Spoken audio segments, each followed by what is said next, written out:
Hello everyone and welcome back to another video from Crazy Gamer. In this video, I'm going to show you how to heal your character on the Minecraft game. So let's get started right away. First of all, open up the Minecraft game on your device and you may continue playing from where you left off previously or start a new game.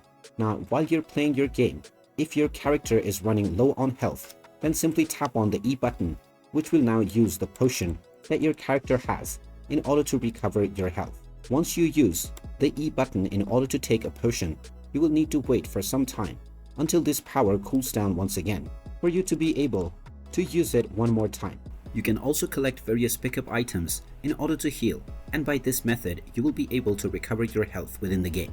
And there you have it. That is how easy it is to recover your health on the Minecraft game.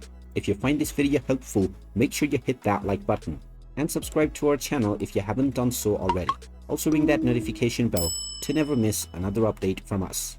Thank you for watching and I will see you again in the next video.